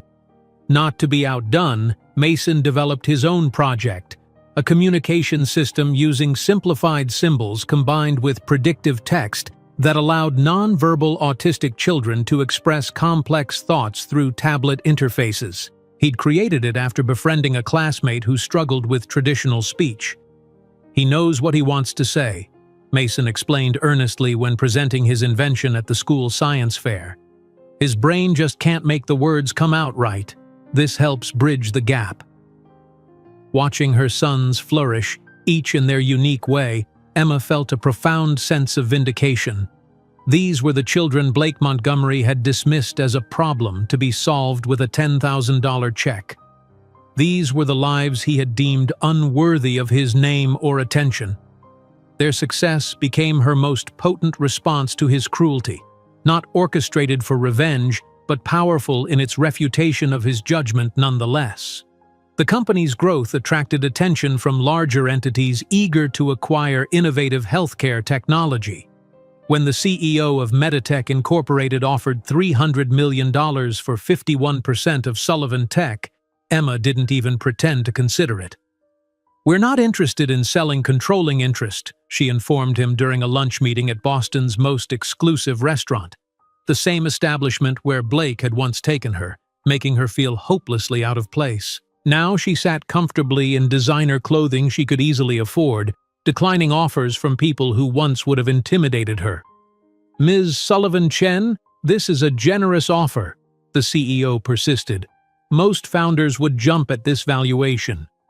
Emma smiled politely. "I didn't build this company to sell it. I built it to change healthcare outcomes. Our independence ensures we maintain that mission."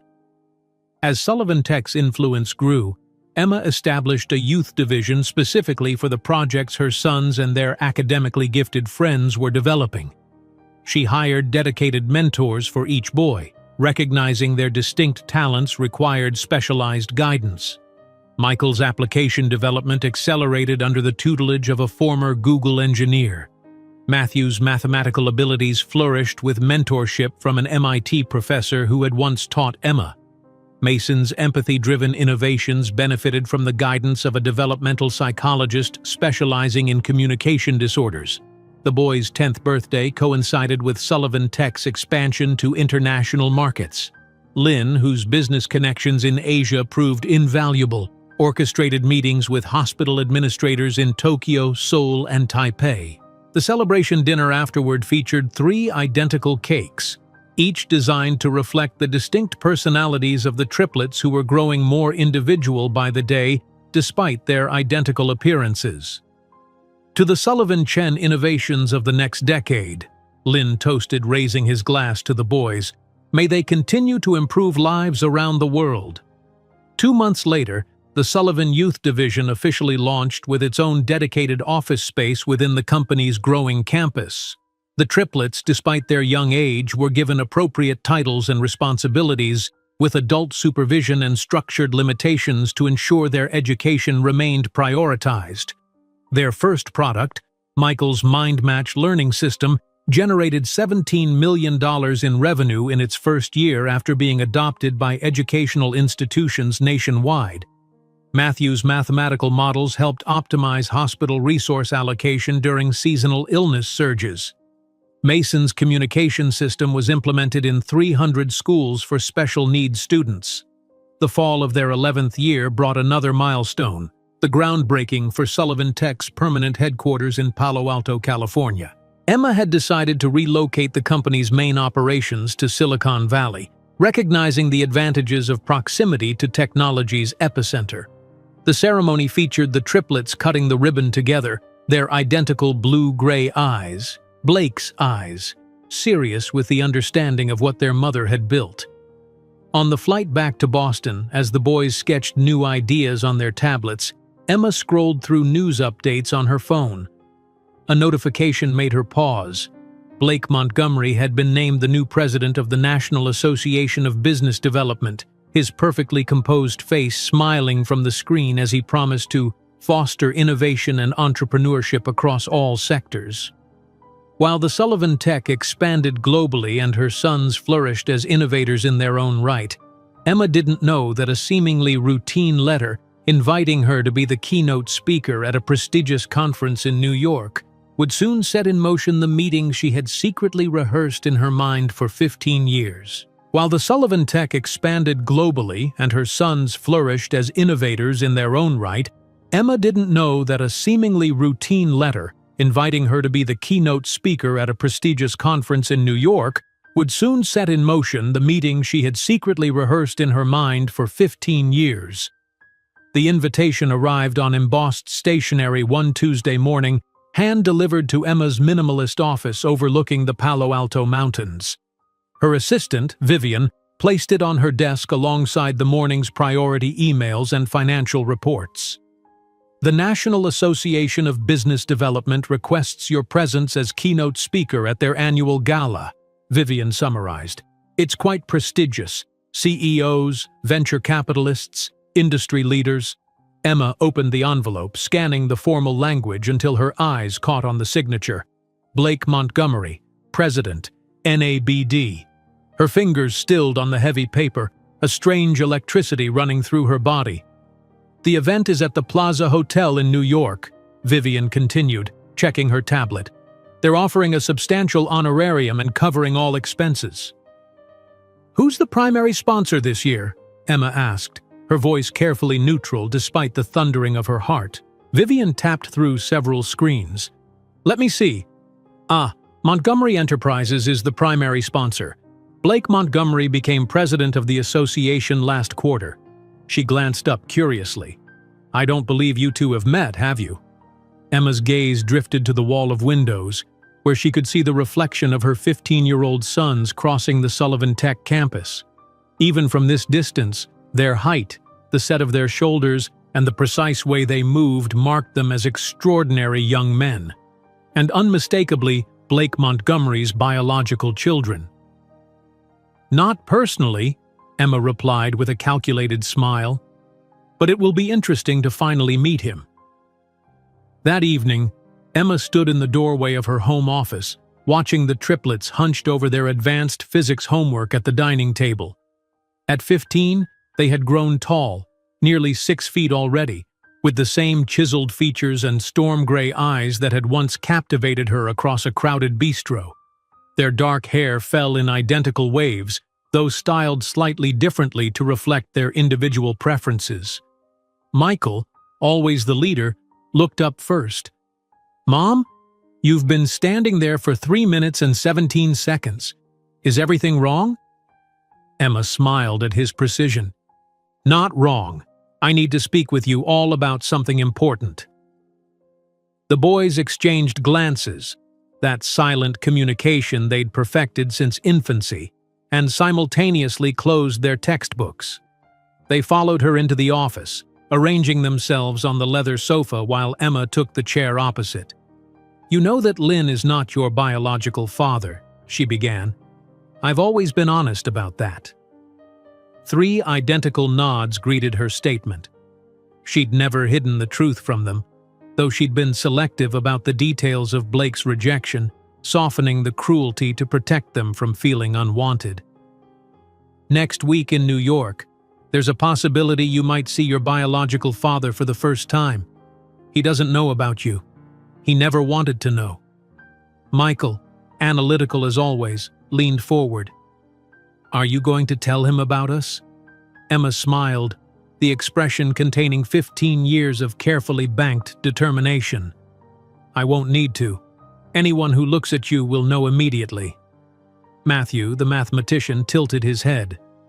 Statistical probability suggests he's seen our photographs in news coverage of Sullivan Tech innovations. Why hasn't he made the connection? People often see what they expect to see, Emma explained. He believes I terminated the pregnancy. He never imagined there were 3 of you, or that you would look so much like him. Mason, eternally the emotional compass of the group, studied his mother's face. This isn't random timing, is it? You've been monitoring his career trajectory. Emma nodded, impressed as always by Mason's perception. I've kept track of his business activities. Montgomery Enterprises has been overextended recently. 3 unsuccessful hotel acquisitions and a failed expansion into luxury cruises. Their stock is vulnerable. Michael's eyes widened with sudden understanding. The Sullivan Holding Company's recent acquisitions, those weren't just diversification strategies. Not entirely, Emma acknowledged. Our financial team has been accumulating Montgomery Enterprises stock through anonymous shell companies for the past 18 months. We now control nearly 22% of their shares. The triplets exchanged another 3-way glance, their expressions shifting in near-perfect synchronization from surprise to appreciation of the strategic brilliance. You're planning to announce this at the conference, Matthew deduced, already calculating the financial implications. The timing seems optimal, Emma confirmed. The quarterly reports release the day before my keynote address. Mason stood and moved to the window, his reflection superimposed against the darkening Palo Alto skyline. This isn't about revenge, is it? Because we don't need him to validate our existence. Emma joined her son at the window, resting her hand on his shoulder. The same height now, they stood eye to eye. This isn't about revenge, it's about correction. He made assertions about my value, my capabilities, and my future that were fundamentally wrong. I'm simply providing empirical evidence to the contrary. The following morning, Emma gathered her executive team in the glass-walled conference room overlooking the Sullivan Tech campus. The room fell silent as she outlined her strategy regarding Montgomery Enterprises. Our financial analysis confirms they're over-leveraged in 3 markets, she explained, gesturing to the projection displaying their competitors' weaknesses. Their board meeting next Monday will likely result in a desperate search for capital infusion. Sanjay, her chief financial officer, nodded in agreement. Their debt-to-equity ratio is unsustainable. They need a white knight investor. Which is where we come in, Emma continued. Sullivan Holdings will announce our acquisition of an additional 4% of Montgomery shares on Wednesday morning, bringing our total ownership to 26%, making us their largest single shareholder. The team exchanged glances, recognizing the boldness of the move. Claire, the head of legal, leaned forward. The timing aligns perfectly with your keynote address at the NABD Gala. Emma nodded. The announcement will be made precisely 15 minutes before I take the stage. After the meeting, Emma returned to her office to find Lynn waiting, his expression serious. Though divorced for years, they maintained not only a business relationship but a deep friendship. He remained the triplets' legal father and a trusted advisor to both Emma and Sullivan Tech. Vivian mentioned the NABD invitation, he said without preamble. Blake Montgomery's event. Emma met his gaze steadily. Yes. Lynn studied her face, concern evident in his eyes. Are you certain this is the right approach? You've built something extraordinary without him ever acknowledging you or the boys. This isn't about needing his acknowledgement, Emma replied, settling into the chair behind her desk. It's about completing a circle. 15 years ago, he made declarations about my worth and capabilities that shaped the course of my life in ways he never intended. And the boys? How do they feel about meeting the man who abandoned you both? Emma smiled slightly. They're curious, primarily from a genetic perspective. Mason asked if he could bring a DNA sampling kit. Lynn laughed, despite his concern. Of course he did. His expression grew serious again. Just be careful, Emma. You've achieved everything without vindictiveness. Don't let this encounter change that. The week before the New York trip unfolded in a carefully orchestrated sequence of preparations. Emma's team arranged for the Sullivan corporate jet, secured the presidential suite at the Four Seasons, and scheduled the boys' Harvard admissions interviews for the same week, a coincidence too perfect to ignore. The triplets approached the upcoming encounter with characteristic differences. Michael researched Blake Montgomery's business history, analyzing his strategic decisions with clinical detachment. Matthew calculated the statistical probability of various reactions Blake might have upon seeing them. Mason worried primarily about the emotional impact on his mother, preparing subtle supportive gestures for moments when he anticipated she might need strength. On Wednesday evening, Emma found herself standing in her expansive closet, evaluating options for the keynote address. Her wardrobe had evolved dramatically from the days of thrift store finds and discount rack necessities. Now, designer pieces in a carefully curated palette reflected both her position and her personal aesthetic. She selected a precisely tailored black Armani dress, elegant, authoritative, and subtly devastating in its simplicity. Blake had once told her she lacked what was necessary for his world. The irony that she now moved through that world with greater ease than he did himself was not lost on her. The morning of their departure, Emma reviewed her presentation one final time while the boys packed their identical Rimowa suitcases with methodical efficiency. Each had prepared meticulously for their Harvard interviews, though all three had already received early interest letters based on their extraordinary academic achievements and technological innovations. As they boarded the Sullivan Tech private jet, Mason paused at the top of the stairs, turning to study his mother's expression. "Are you nervous, Mom?" Emma considered the question as the other two settled into their seats, already engrossed in their tablets. Was she nervous? 15 years ago, Blake Montgomery had reduced her to nothing, a sobbing, pregnant girl sleeping in a bus station with $237 to her name. Now she commanded a company valued at $3.7 billion, had raised 3 exceptional sons, and was about to become the largest shareholder in his family's enterprise. "No," she replied with perfect serenity. "I'm ready." While the private jet soared eastward toward New York, Emma watched her sons discuss their Harvard interviews with animated intelligence. She thought about the symmetry of it all. Blake had once boasted of his Harvard connections while keeping her hidden from that world. Now his biological sons would likely attend his alma mater, their acceptance based entirely on their own extraordinary merits. In the cabin's subtle lighting, their profiles were strikingly familiar. The same strong jawline, the same thoughtful set of the brow that she had once found so attractive in Blake. Yet behind those identical features were minds that had been shaped not by privilege or entitlement, but by perseverance, purpose, and the unwavering belief that value came from character rather than circumstance. As the Manhattan skyline appeared on the horizon, Emma felt a strange sense of completion. 15 years ago, she had been ejected from this city, humiliated and desperate.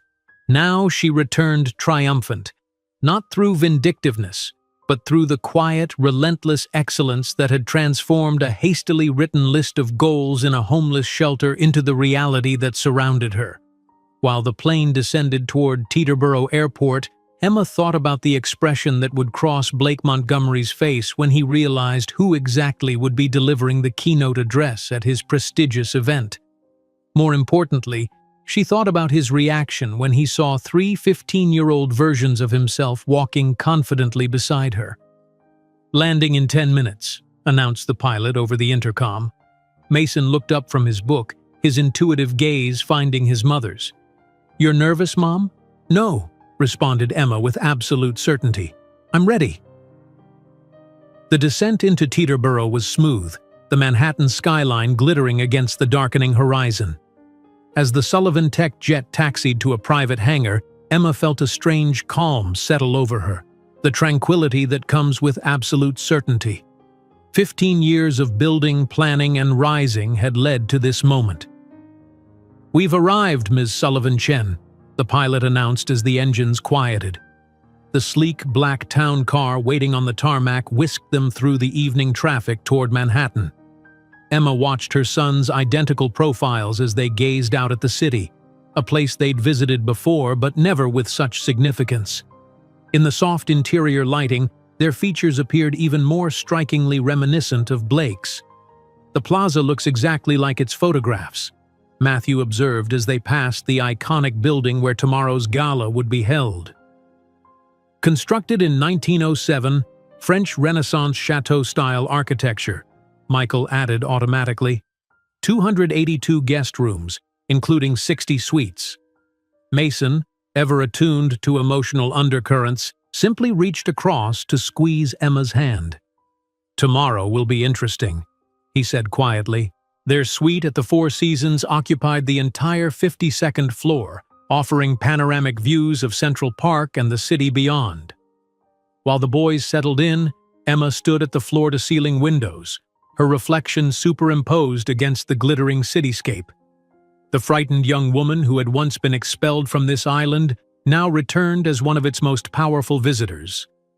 Morning brought final preparations. Emma reviewed her presentation while her sons attended their Harvard interviews, scheduled conveniently near the hotel.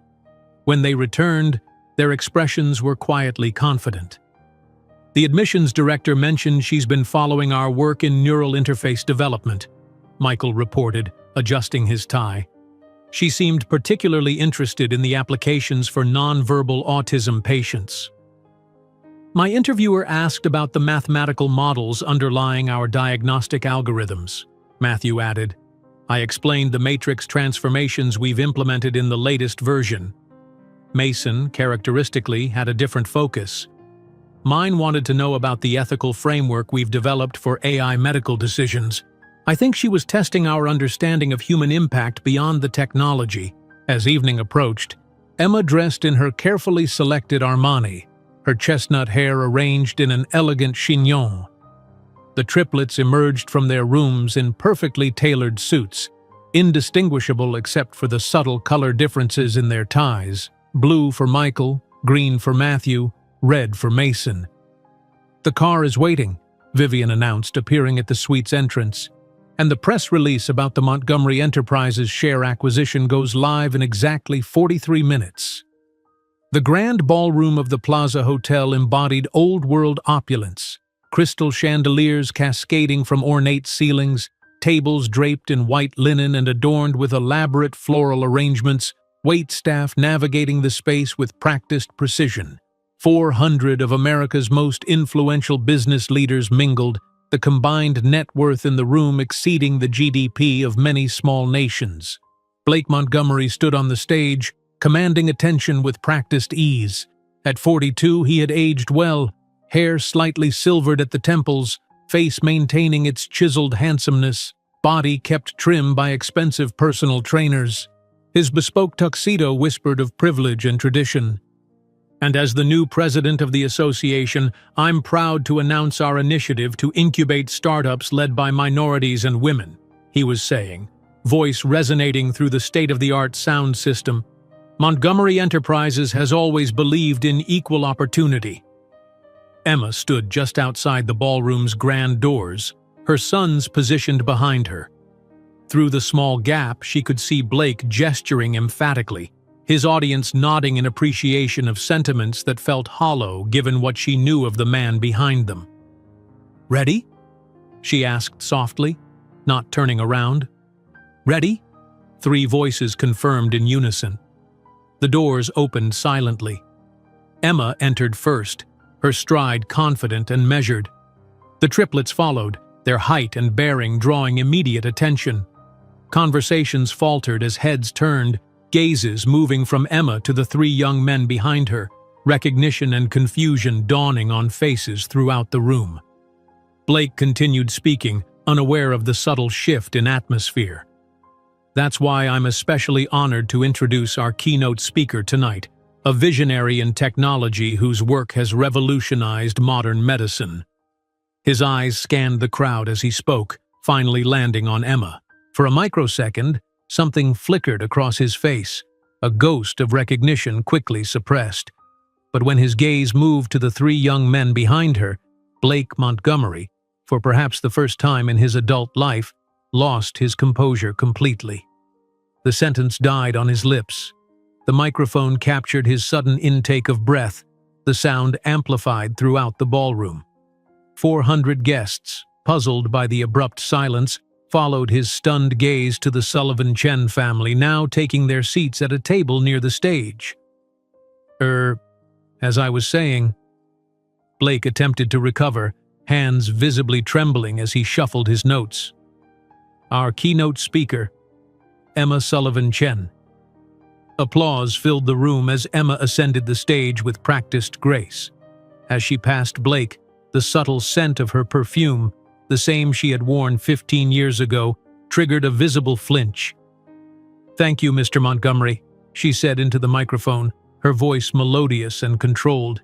"It's fascinating how life's paths sometimes intersect in unexpected ways, isn't it?" For the next 30 minutes, Emma presented Sullivan Tech's vision of humanized technology, ethical artificial intelligence, and the future of personalized medicine. Each slide displayed impressive statistics about her company's growth. Each case study demonstrated lives saved through their innovations.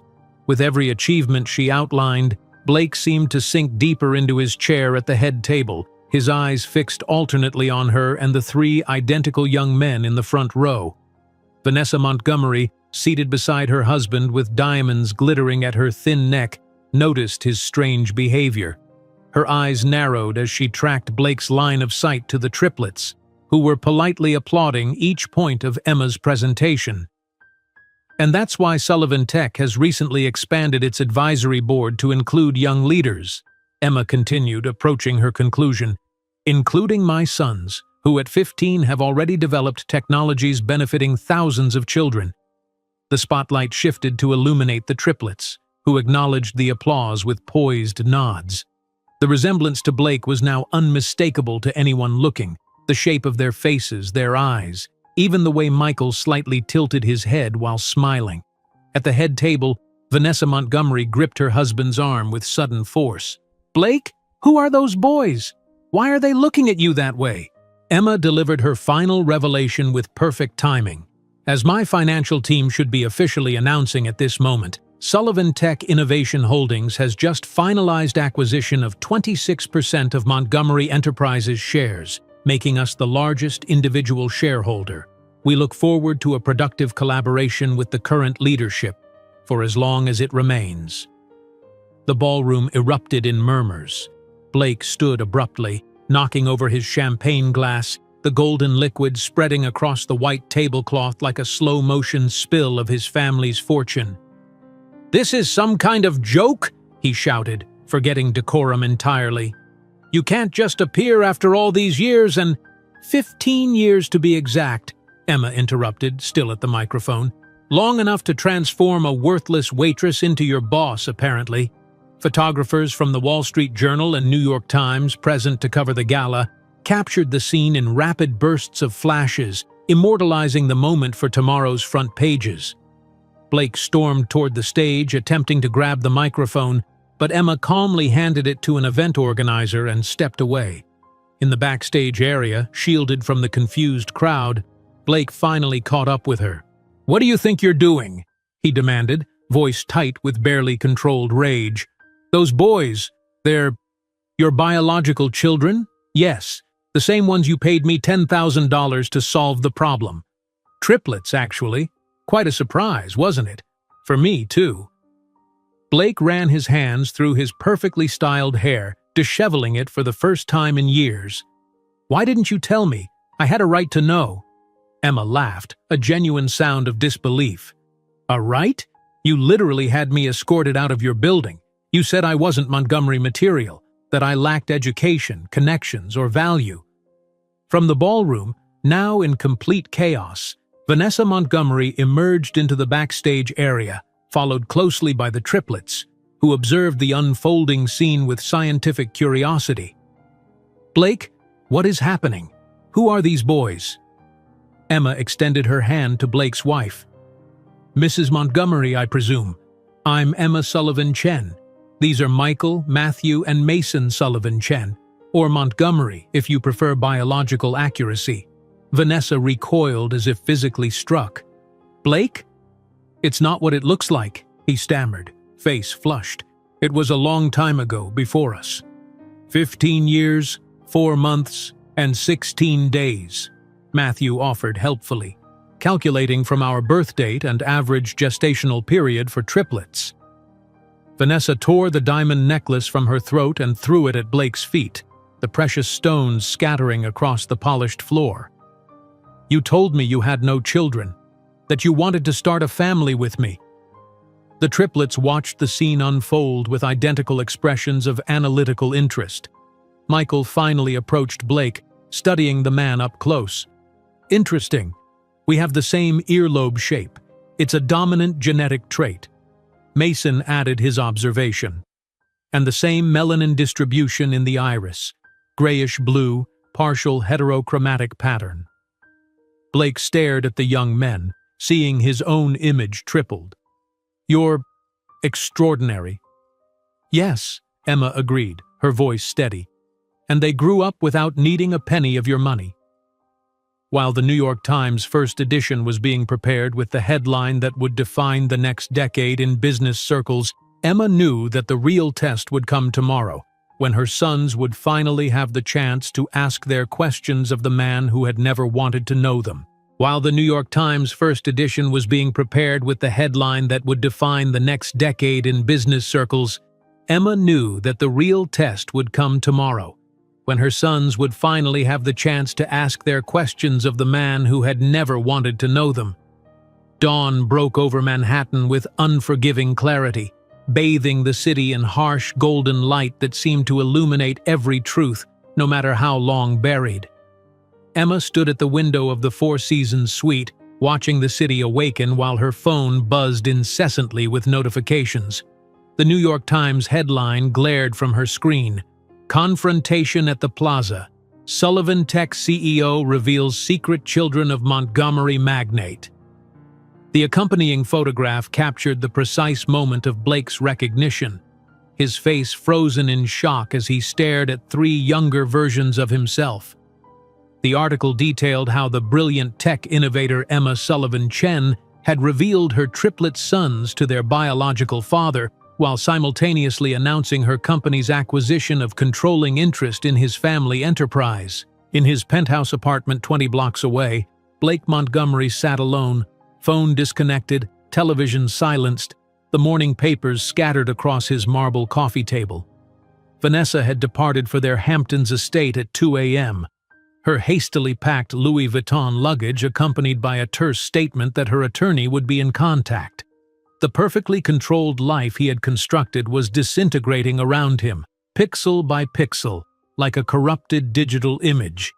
At precisely 10:27, his personal cell phone, the number known to fewer than 20 people, rang.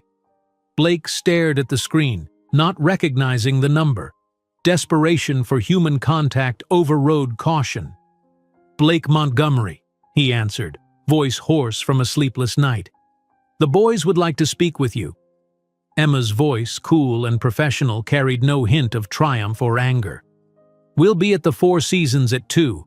Don't bring lawyers, PR people, or media. Just you. Before he could respond, she had disconnected. Blake sat motionless, the phone still pressed to his ear, listening to silence. The presidential suite of the Four Seasons resembled a business meeting more than a family reunion. The triplets Sullivan Chen waited with their mother, 3 exceptional teenagers with the poise of young executives and the analytical minds that had already revolutionized their respective fields. When Blake entered, his normally immaculate appearance showed signs of strain, his suit slightly rumpled, shadows beneath his eyes, hands uncharacteristically fidgeting with his platinum watch. "Thank you for receiving me," he said formally, as though addressing board members rather than his biological children. Michael, with the directness that characterized him, wasted no time on pleasantries. "We have some questions about our paternal medical history, genetic factors relevant to our health profiles." Blake blinked, clearly not expecting this pragmatic approach. Of course. There's no cancer in my direct line, but my father had heart problems, hypertrophic cardiomyopathy. He died at 62. For the next 2 hours, the boys conducted what amounted to a methodical interview about genetic predispositions, familial longevity patterns, and heritable traits. They asked about cognitive patterns in the Montgomery line, documented cases of mental illness, allergies, and metabolic tendencies. Blake answered each question with increasing bewilderment at their detached, scientific approach. Emma observed silently from the suite's terrace, allowing her sons this interaction without interference. The Manhattan skyline stretched behind her, a testament to human ambition and construction, not unlike the life she had built from the rubble of Blake's rejection. When the medical interrogation concluded, an awkward silence fell over the room. Blake finally gathered his courage to address the elephant in the room. "Would you—" His voice caught unexpectedly. "Would you like to know me? As your father? I understand it's late, incredibly late, but we could try. I have resources, connections. I could—" Mason interrupted with gentle firmness. "We have a father. Lin Chen adopted us legally when we were 4 years old. He doesn't share our DNA, but he was present at every recital, competition, and doctor's appointment." Blake's face fell, the reality of his absence finally hitting him with full force. "I see, I understand." He composed himself, retreating to the language of transaction, his comfort zone. "What about financial support? I could establish trust funds, pay for universities, create opportunities." Matthew's slight smile held no malice, just factual confidence. "We've all received full scholarships to Harvard. We begin next fall, at 16. And we manage our own investment portfolios," Michael added matter-of-factly. "Mason developed a trading algorithm that's outperformed the S&P 500 by 23% over the past 3 years." Blake stared at the 3 young men before him, brilliant, confident, poised, and the magnitude of his loss struck him with physical force. These weren't just children he had abandoned. They were prodigies who carried his genetic material but had been shaped entirely by someone else's values.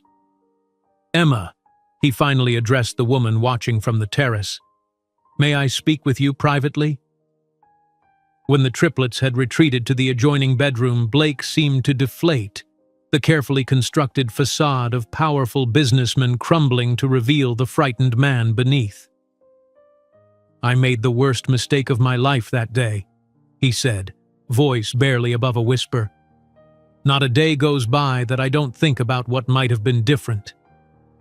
Emma studied him dispassionately, her expression betraying neither satisfaction nor anger. "Is this genuine remorse or concern about your plummeting stock? You have every right to hate me." "That's the problem, Blake.